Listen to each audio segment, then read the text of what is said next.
রাজ্যের স্বাস্থ্য পরিষেবা কোন জায়গায় দাঁড়িয়ে রয়েছে, ডেঙ্গি পরিস্থিতি মোকাবিলায় কি ব্যবস্থা নেওয়া হচ্ছে, এই সব কিছুর জন্য আজ রাজ্যের মুখ্য সচিব মনোজ পন্ত তিনি বৈঠক ডাকলেন নবান্নে। তো এই বৈঠকের বিষয়ে আরো জানবো, আমার সঙ্গে রয়েছেন প্রতিনিধি সোমনাথ। এই বৈঠক কি ভার্চুয়াল হবে, আর কারা থাকবেন এই বৈঠকে, কোন কোন বিষয়ে খতিয়ান নেওয়া হবে, আলোচনা করা হবে? দেখো, প্রথমত হাসপাতালগুলি পরিষেবা নিয়ে যেমন আলোচনা করা হবে, তেমনি ইতিমধ্যেই কয়েকটি জেলা, বিশেষ করে জলপাইগুড়ি সহ উত্তরবঙ্গের কয়েকটি জেলায় ডেঙ্গু আক্রান্তের সংখ্যা বাড়ছে। তো সেক্ষেত্রে ডেঙ্গু পরিস্থিতি নিয়েও রাজ্যের মুখ্য সচিব মনোজ পন্ত পর্যালোচনা বৈঠক করবেন। বিকেল 5টা থেকে এই বৈঠক হবে, যে বৈঠকে সব জেলা শাসকরা ভার্চুয়ালি উপস্থিত থাকবেন, তেমনটাই নবান্ন সূত্রে খবর। তুমি জানো যে জুনিয়র ডাক্তারদের কর্মবিরতি চলছে, কিন্তু কর্মবিরতি থাকা সত্ত্বেও সরকারি হাসপাতালগুলি থেকে ফিভার ক্লিনিক চালু করা সহ যে একাধিক পদক্ষেপ তা নেওয়ার নির্দেশ দেবেন রাজ্যের মুখ্য সচিব বলেই মনে করা হচ্ছে।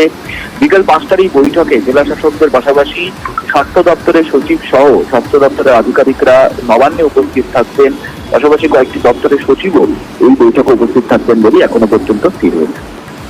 সবাই আরো একটি গুরুত্বপূর্ণ বিষয় বা আরো একটি গুরুত্বপূর্ণ বৈঠকের বিষয়